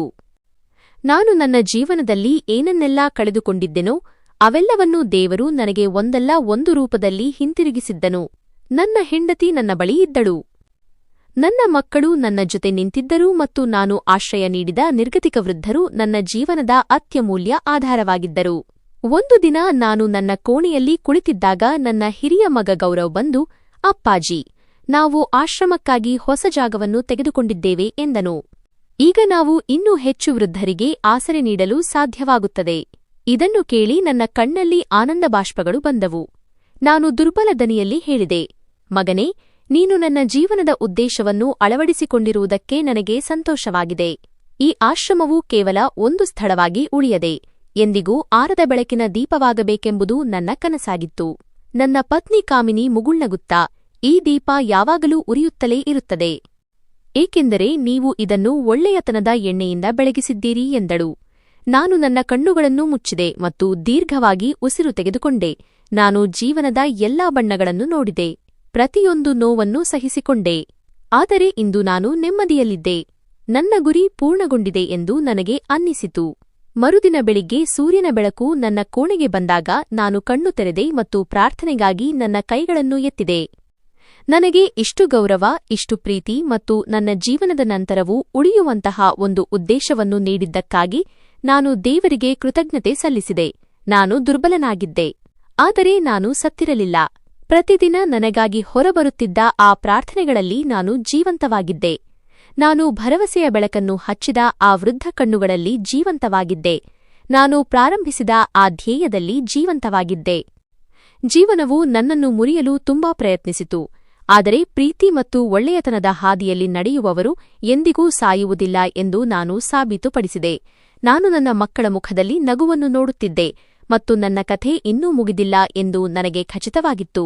ಇದು ಕೇವಲ ಒಂದು ಹೊಸ ಆರಂಭವಾಗಿತ್ತು. ನನ್ನ ಪರಂಪರೆಯನ್ನು ನನ್ನ ಮಕ್ಕಳು ಮುಂದುವರಿಸುವಂತಹ ಹೊಸ ಆರಂಭವಿದು. ನನ್ನ ಕಣ್ಣುಗಳು ಮುಚ್ಚಿದ್ದವು, ಆದರೆ ನಾನು ಎಲ್ಲವನ್ನೂ ಅನುಭವಿಸಲು ಶಕ್ತನಾಗಿದ್ದೆ. ನನ್ನ ಪತ್ನಿ ಕಾಮಿನಿಯ ಕೈ ನನ್ನ ಕೈಯಲ್ಲಿತ್ತು, ಅದರ ಉಷ್ಣತೆ ನನಗೆ ಜೀವನದ ಅನುಭವ ನೀಡುತ್ತಿತ್ತು. ಆಶ್ರಮದ ವಿಸ್ತರಣೆಯ ಯೋಜನೆಗಳನ್ನು ವಿವರಿಸುತ್ತಿದ್ದ ನನ್ನ ಮಗ ಗೌರವ್ನ ಉತ್ಸಾಹಭರಿತ ಧ್ವನಿ ಕಿವಿಯಲ್ಲಿ ಮೊಳಗುತ್ತಿತ್ತು. ಮತ್ತು ಎಲ್ಲಕ್ಕಿಂತ ಮುಖ್ಯವಾಗಿ ನಾನು ಆಸರೆ ನೀಡಿದ ಆ ವೃದ್ಧರ ಪ್ರಾರ್ಥನೆಯ ಪಿಸುಮಾತುಗಳು ನನ್ನ ಸುತ್ತಲೂ ಇದ್ದವು. ಅವರೆಲ್ಲರೂ ನನ್ನ ಕುಟುಂಬದ ಅವಿಭಾಜ್ಯ ಅಂಗವಾಗಿದ್ದರು. ನನ್ನ ಉಸಿರಾಟ ನಿಧಾನವಾಗುತ್ತಿದ್ದಂತೆ ನನಗೆ ಯಾವುದೇ ಭಯವಿರಲಿಲ್ಲ. ನಾನು ಜೀವನದ ಪ್ರತಿಯೊಂದು ಬಣ್ಣವನ್ನೂ ಜೀವಿಸಿದ್ದೆ. ಎಲುಬನ್ನು ಕೊರೆಯುವಂತಹ ಏಕಾಂತವನ್ನು ನಾನು ನೋಡಿದ್ದೆ ಮತ್ತು ನಾನು ಎಂದು ಊಹಿಸದಿದ್ದ ಪ್ರೀತಿಯನ್ನೂ ಪಡೆದಿದ್ದೆ. ಒಂದು ಒಳ್ಳೆಯ ಉದ್ದೇಶ ಮತ್ತು ನಿಸ್ವಾರ್ಥ ಸೇವೆಯು ಯಾವುದೇ ಸಂಪತ್ತಿಗಿಂತ ದೊಡ್ಡದು ಎಂದು ನಾನು ಸಾಬೀತುಪಡಿಸಿದ್ದೆ. ಮುಂದಿನ ಕೆಲವು ವಾರಗಳು ಆಶ್ರಮಕ್ಕೆ ಬದಲಾವಣೆಯ ಸಮಯವಾಗಿತ್ತು. ನನ್ನ ದೈಹಿಕ ಉಪಸ್ಥಿತಿ ಕಡಿಮೆಯಾಗಿದ್ದರೂ ನನ್ನ ತತ್ವಗಳು ಜೀವಂತವಿದ್ದವು. ನನ್ನ ತತ್ವಗಳು ಮತ್ತು ನಾನು ನೀಡಿದ ಸ್ಫೂರ್ತಿ ಆಶ್ರಮದ ಮೂಲೆ ಮೂಲೆಯಲ್ಲೂ ಜೀವಂತವಾಗಿತ್ತು. ಒಂದು ಬೆಳಿಗ್ಗೆ ಆಶ್ರಮದಲ್ಲಿ ಭಜನೆ ಮತ್ತು ಪ್ರಾರ್ಥನೆಯ ಮಧುರ ಧ್ವನಿ ಮೊಳಗುತ್ತಿದ್ದಾಗ ನಾನು ಶಾಂತಿಯಿಂದ ನನ್ನ ಕೊನೆಯ ಉಸಿರು ಎಳೆದೆ. ನನ್ನ ಮುಖದ ಮೇಲೆ ಗಾಢವಾದ ನೆಮ್ಮದಿಯಿತ್ತು. ತನ್ನ ಜೀವನವನ್ನು ಇತರರಿಗಾಗಿ ಮುಡಿಪಾಗಿಟ್ಟ ವ್ಯಕ್ತಿಯ ನೆಮ್ಮದಿ ಅದು. ನಾನು ಹೋದ ನಂತರ ಆಶ್ರಮದಲ್ಲಿ ಒಂದು ಕ್ಷಣ ಮೌನ ಆವರಿಸಿತು. ಆದರೆ ಆ ಮೌನ ದುಃಖದ್ದಾಗಿರಲಿಲ್ಲ, ಗೌರವದ್ದಾಗಿತ್ತು. ಮೀನಾಮಾಜಿ ಅವರು ಮುಂದೆ ಬಂದು ನನ್ನ ಹಣೆಯನ್ನು ಮುಟ್ಟಿದರು. ಅವರ ಕಣ್ಣುಗಳು ಈಗ ಕಣ್ಣೀರಿನಿಂದ ತುಂಬಿರಲಿಲ್ಲ, ಬದಲಾಗಿ ಅವುಗಳಲ್ಲಿ ತಾಯಿಯ ಹೆಮ್ಮೆ ಮತ್ತು ವಾತ್ಸಲ್ಯವಿತ್ತು. ಅವರು ಎಲ್ಲರ ಕಡೆ ನೋಡಿ ನಿಧಾನವಾಗಿ ಆದರೆ ದೃಢವಾದ ಧ್ವನಿಯಲ್ಲಿ ಹೇಳಿದರು, ವಿವೇಕ್ ಜಿ ಸತ್ತಿಲ್ಲ. ಅವರು ನಮ್ಮೆಲ್ಲರ ಭರವಸೆಯಲ್ಲಿ ಈ ಆಶ್ರಮದ ಪ್ರತಿಯೊಂದು ಅಡಿಪಾಯದಲ್ಲಿ ಜೀವಂತವಾಗಿರುತ್ತಾರೆ. ನಾವು ಅವರು ನೀಡಿದ ಬೆಳಕನ್ನು ಆರಲು ಬಿಡಬಾರದು. ನನ್ನ ಪರಂಪರೆಯನ್ನು ನನ್ನ ಮಕ್ಕಳು ಸಂಪೂರ್ಣ ಪ್ರಾಮಾಣಿಕತೆ ಮತ್ತು ಸಮರ್ಪಣೆಯೊಂದಿಗೆ ನಿಭಾಯಿಸಿದರು. ಗೌರವ್ ಹೊಸ ಆಶ್ರಮದ ನಿರ್ಮಾಣ ಕಾರ್ಯವನ್ನು ಪೂರ್ಣಗೊಳಿಸಿದನು. ಅದು ಮೊದಲಿಗಿಂತ ಹೆಚ್ಚು ಭವ್ಯ ಮತ್ತು ಸೌಲಭ್ಯಗಳಿಂದ ಕೂಡಿತ್ತು. ನನ್ನ ಮಗಳು ವೃದ್ಧರ ವೈದ್ಯಕೀಯ ಮತ್ತು ಭಾವನಾತ್ಮಕ ಆರೈಕೆಯ ಜವಾಬ್ದಾರಿಯನ್ನು ಹೊತ್ತುಕೊಂಡಳು. ನನ್ನ ಪತ್ನಿ ಕಾಮಿನಿ ಆಶ್ರಮದ ಮಾರ್ಗದರ್ಶಕ ಮತ್ತು ಭಾವನಾತ್ಮಕ ಆಧಾರಸ್ತಂಭವಾಗಿ ಉಳಿದಳು. ಈ ಆಶ್ರಮವು ಕೇವಲ ನಿರ್ಗತಿಕ ವೃದ್ಧರ ನೆಲೆಯಾಗಿ ಉಳಿಯಲಿಲ್ಲ, ಬದಲಾಗಿ ಇದು ಇಡೀ ದೇಶಕ್ಕೆ ಸ್ಫೂರ್ತಿಯಾಯಿತು. ಜನರು ದೂರದೂರುಗಳಿಂದ ಇಲ್ಲಿಗೆ ಬರುತ್ತಿದ್ದರು. ಅವರು ನನ್ನ ಕಥೆಯನ್ನು ಕೇಳುತ್ತಿದ್ದರು ಮತ್ತು ಒಬ್ಬಂಟಿ ವ್ಯಕ್ತಿ ಕರುಣೆ ಮತ್ತು ಮಾನವೀಯತೆಯ ಶಕ್ತಿಯಿಂದ ಸಮಾಜವನ್ನು ಹೇಗೆ ಬದಲಾಯಿಸಬಹುದು ಎಂಬುದನ್ನು ನೋಡಿ ಹೋಗುತ್ತಿದ್ದರು. ಮೊದಲು ತಮ್ಮ ಪೋಷಕರನ್ನು ಹೊರೆ ಎಂದು ಪರಿಗಣಿಸುತ್ತಿದ್ದ ಯುವಕರು ಆಶ್ರಮದ ಕೆಲಸದಲ್ಲಿ ಸಹಾಯ ಮಾಡಲು ಪ್ರಾರಂಭಿಸಿದರು. ವಿವೇಕ್ ಎಂಬ ಹೆಸರು ಕೇವಲ ಒಬ್ಬ ವ್ಯಕ್ತಿಯ ಹೆಸರಾಗಿ ಉಳಿಯದೆ ಸೇವೆ ಮತ್ತು ಗೌರವದ ಪರ್ಯಾಯವಾಯಿತು. ನಾನು ಜೀವನದ ಪ್ರಯಾಣದಲ್ಲಿ ಬಹಳಷ್ಟು ಕಳೆದುಕೊಂಡೆ, ಆದರೆ ಕೊನೆಗೆ ನಾನು ಆಶಿಸಿದ್ದೆಲ್ಲವೂ ನನಗೆ ಸಿಕ್ಕಿತು. ಪ್ರೀತಿಸುವ ಕುಟುಂಬ, ಗೌರವ ಮತ್ತು ಎಲ್ಲಕ್ಕಿಂತ ದೊಡ್ಡ ಸಂಪತ್ತಾದ ಅಸಂಖ್ಯಾತ ಜನರ ಪ್ರಾರ್ಥನೆಗಳು. ಮನುಷ್ಯನ ಅತಿದೊಡ್ಡ ಯಶಸ್ಸು ಆಸ್ತಿ ಸಂಗ್ರಹಿಸುವುದರಲ್ಲಿ ಅಲ್ಲ, ಬದಲಾಗಿ ಸಂಬಂಧಗಳು ಮತ್ತು ಪುಣ್ಯವನ್ನು ಗಳಿಸುವುದರಲ್ಲಿ ಇರುತ್ತದೆ ಎಂದು ನಾನು ಸಾಬೀತುಪಡಿಸಿದೆ. ಜೀವನದ ನಿಜವಾದ ಸಂಪತ್ತು ಚಿನ್ನ, ಬೆಳ್ಳಿ ಅಥವಾ ಆಸ್ತಿಯಲ್ಲಿ ಅಲ್ಲ, ಬದಲಾಗಿ ನಿಸ್ವಾರ್ಥ ಸೇವೆ, ಪ್ರೀತಿ ಮತ್ತು ಗೌರವದಲ್ಲಿ ಅಡಗಿದೆ ಎಂದು ಈ ಕಥೆ ನಮಗೆ ಕಲಿಸುತ್ತದೆ. ಯಾರು ತಮ್ಮ ತಂದೆ ತಾಯಿ ಮತ್ತು ಹಿರಿಯರನ್ನು ಗೌರವಿಸುತ್ತಾರೋ ಮತ್ತು ನಿರ್ಗತಿಕರಿಗೆ ಆಸರೆ ನೀಡುತ್ತಾರೋ ಅವರ ಜೀವನ ಎಂದಿಗೂ ಮುಗಿಯುವುದಿಲ್ಲ. ಅವರು ತಮ್ಮ ಒಳ್ಳೆಯ ಕೆಲಸಗಳು ಮತ್ತು ಪ್ರಾರ್ಥನೆಗಳಲ್ಲಿ ಯಾವಾಗಲೂ ಜೀವಂತವಾಗಿರುತ್ತಾರೆ. ನೆನಪಿಡಿ, ನೀವು ಇತರರಿಗಾಗಿ ಉಂಟುಮಾಡುವ ಅನುಕೂಲವೇ ನಿಮ್ಮ ಅತಿದೊಡ್ಡ ಮತ್ತು ಎಂದಿಗೂ ಮುಗಿಯದ ಪರಂಪರೆಯಾಗಿರುತ್ತದೆ. ಹೌದು ಸ್ನೇಹಿತರೆ, ನಮ್ಮ ಇಂದಿನ ಈ ಕಥೆ ನಿಮಗೆ ಹೇಗೆ ಅನ್ನಿಸಿತು ಎಂದು ಕಾಮೆಂಟ್ ಮಾಡುವ ಮೂಲಕ ಖಂಡಿತವಾಗಿ ತಿಳಿಸಿ ಮತ್ತು ಇಂತಹದೇ ಕಥೆಗಳನ್ನು ಕೇಳಲು ನೀವು ನಮ್ಮ ಚಾನೆಲ್ ಅನ್ನು ಸಬ್ಸ್ಕ್ರೈಬ್ ಮಾಡಿ ಮತ್ತು ನಮ್ಮ ಈ ಕಥೆಗೆ ಒಂದು ಲೈಕ್ ಕೂಡ ಮಾಡಿ, ಜೊತೆಗೆ ಶೇರ್ ಮಾಡಿ. ಮತ್ತು ಹೌದು ಸ್ನೇಹಿತರೆ, ನೀವು ಈ ಕಥೆಯನ್ನು ಯಾವ ನಗರದಿಂದ ಕೇಳುತ್ತಿದ್ದೀರಿ ಎಂಬುದನ್ನು ಕಾಮೆಂಟ್ ಮಾಡಿ ನಿಮ್ಮ ನಗರದ ಹೆಸರನ್ನು ತಪ್ಪದೇ ತಿಳಿಸಿ. ಧನ್ಯವಾದಗಳು ಸ್ನೇಹಿತರೆ.